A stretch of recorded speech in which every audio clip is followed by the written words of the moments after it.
Welcome, my fellow angels, to Gaming with Angels. And this is NATO, not Angel.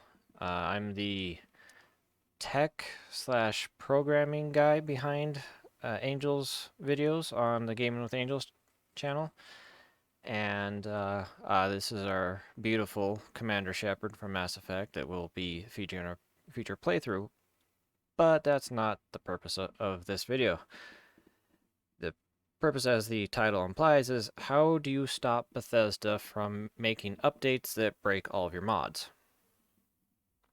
Now, we're making this video because it's come to our attention that Bethesda is planning on doing a major update to Fallout 4 sometime next year. So that could be, a whole year from now, or it could be a couple months from now. But the major implication is this update has a good chance, from what it sounds like, it's going to be something similar to what Bethesda did with Skyrim and the anniversary update, which, because it changed fundamental things in how these scripts runs, it broke SKSC, the script extender, which a lot of mods depend on. So what it translated into is Skyrim updated it to the anniversary edition and broke half the mods for Skyrim, whether you wanted the update or not, because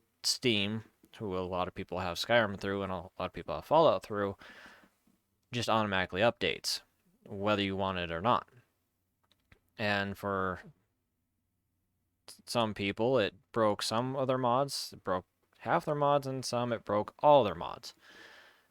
If you don't mod these games, then you have nothing to worry about. But from what it sounds like, Bethesda is going to do a similar thing with Fallout. So the quote unquote fallout of this is we're looking at a potential future of sometime in the next couple months. Most of Fallout's mods that you may or may not be running you'll wake up one morning and none of them will work because Bethesda did this update, and now any mods that use the Fallout version of the script extender won't work anymore. And you have to wait days, maybe weeks, maybe months for the script extender team to come out with a new version of it. And then, even then, once the new script extender is out, you may have to wait for the individual mod authors to update their mods to run on the new script extender, and it can just be a nightmare and a lot of people went through this nightmare with Skyrim when they went from special edition and woke up one morning and found out that their Skyrim is now all of a sudden anniversary edition, whether they liked it or not. But there is a way to block that, so your Fallout and or Skyrim won't or can't update unless you physically allow it. There's two major ways of doing it. The one you'll hear or see pretty much everywhere is go to Steam, and I'll try to go slow. That's one of the things I hate about these how-to videos is the person just rapid fires through everything and you're left scratching your head because they went way too fast. But anyways, the most common way to block Steam from updating a game is to go into Steam itself, go to whatever game, in this case Fallout 4, right click on it, and then you should see this box pop up. Play, add favorites, add to, manage, and properties. What you want is properties. So left click on properties, and it should bring up something that looks like this. Then you go to updates, and what you're looking for is this right here. You want it, there's several different options where the default option on Steam is this top one. Always keep this game updated. So that's where it automatically updates whether you want it to or not. what you want to do is change it to only update this game when I launch it. But there's a caveat to this, as it says, when I launch it. So if you launch the game from Steam, it will automatically update. Granted, most, and this is PC exclusive. If you're using console like Xbox or PS4 or 5 or whatever they're up to now, as far as I know, you're just screwed. There is no way to stop Bethesda updating consoles, to my knowledge. So this is computer exclusive. But this is the most common method, but it's not the most reliable method, because even if you click this, Bethesda can still update it without your consent. And it all has to do with how you launch the game. Now, for most people, they don't use, well, for most people that are heavy modders, they don't use Steam to launch whatever game. They use whatever mod organizer they have, and they launch it through the script extender down here, which does not trigger Steam. But it's not foolproof, because if your computer in general doesn't update, and then you go to launch Skyrim or Fallout, even if you're going through the script extender slash mod organizer, because your computer as a whole didn't update, it can cause Steam to do an update as well, including your Fallout slash Skyrim game. So this is the easiest, most common, but it is not foolproof. Now there's, like I said earlier, there's two ways of doing it. The second way, and this is ironclad foolproof, if you do this, it will make it completely impossible for Steam to update whatever game you designate. But it's virtually unknown. To go online to try to find how to do this, you'd have to sit there and hunt for hours and hours and hours and hours, because I don't know if I just sucked at finding it, or it's really just that rare, but because it is a little more technical savvy. But the other way of doing it is you need to go to wherever you have the game installed, or wherever your Steam library is installed. So go wherever your folders are. In my case, I have File Explorer tagged on the pinned on the taskbar. And so go wherever your Steam library is stored, whether it be C drive, D drive, E drive, whatever. In my case, it's on an external E drive. And then you need to find Steam library. And then you need to find Steam apps. Okay, so I'll do that again.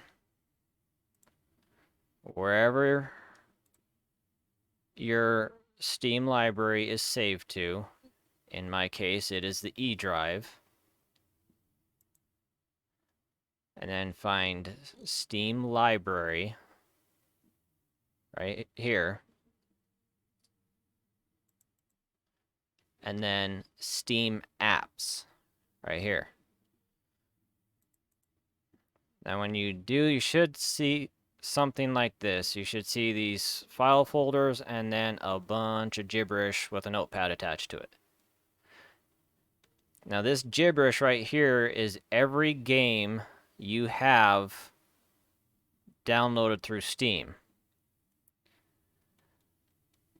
Now, this is French to most people because, 813780, what the hell does that mean? Well, assuming you have have programs that can read it, you can just double click on it and it should tell you right here what game this is. So in this case, it's Age of Empires 2 Deluxe Edition. So just double left click on it and it will tell you what game that is. In this case, this is Company of Heroes.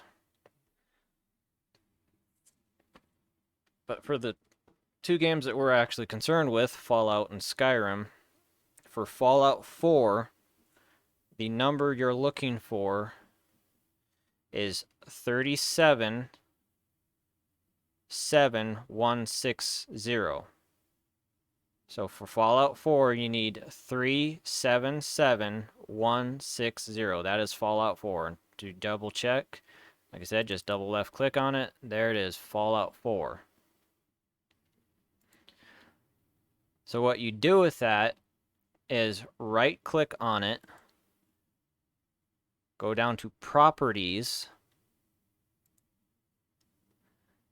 and then you should get a box that looks like this. What you want to do is down here at Attributes, you want to click Read Only.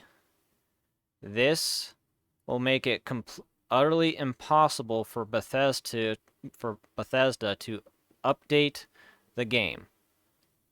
What this does is it locks off Bethesda from for Steam in general, from making any kind of changes to the game directory or any game files. All it can do is just read, as it says, read only. All it can do is read the files only.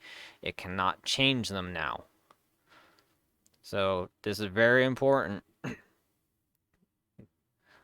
Go down to Attributes and click Read Only, apply it, and hit OK. So now it is, no matter what Bethesda or Steam does, it is now impossible for either of those groups to update Fallout 4 from this point on. The only way it could update now is I'd have to go back in here and uncheck that box, go back to Steam, and tell it to update. So I'll do that again. So Fallout 4, you're looking for 377160. Once again, to double check, just double left click right there, Fallout 4. Right click it, go down to Properties, down to Attributes, and make sure Read Only is checked. If it isn't, check it, apply it, that's also key, apply it, OK.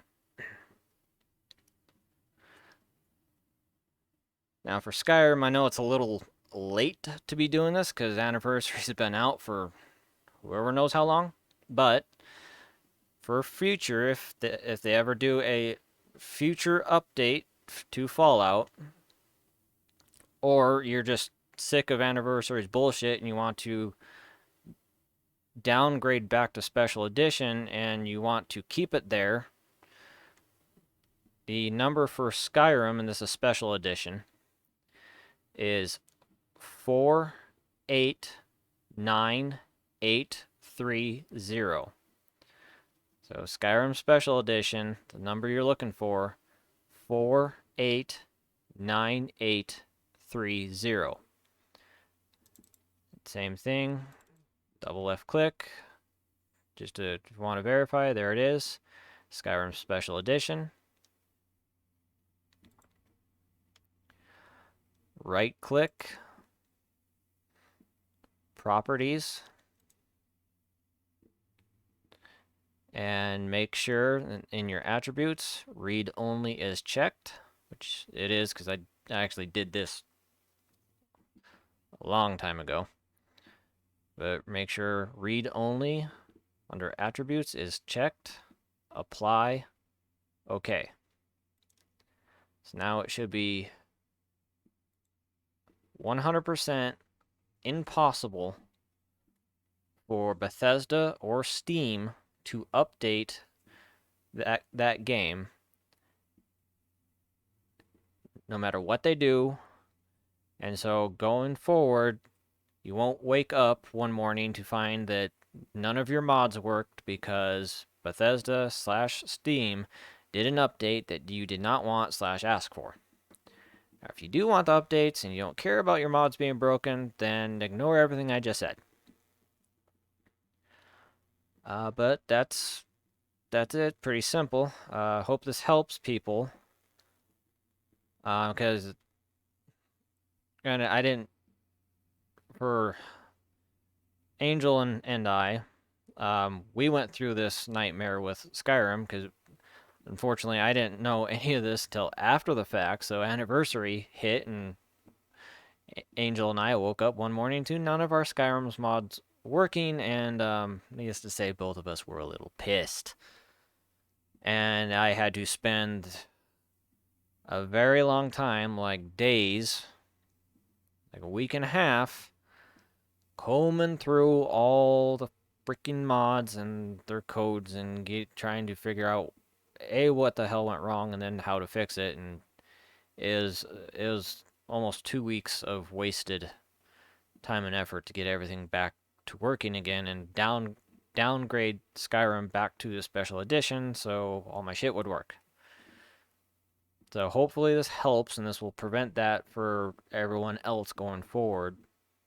Like, I don't know if Bethesda's planning on any major Skyrim updates in the future, but we do know that Fallout 4 is getting a major update sometime in the next couple months, sometime next year definitely. And like I said, this method will prevent the update from breaking all of your Fallout 4 mods. So hopefully that helps. That's about it. And sign off, and we will see you Tuesday for the next Hilarious Anthology episode.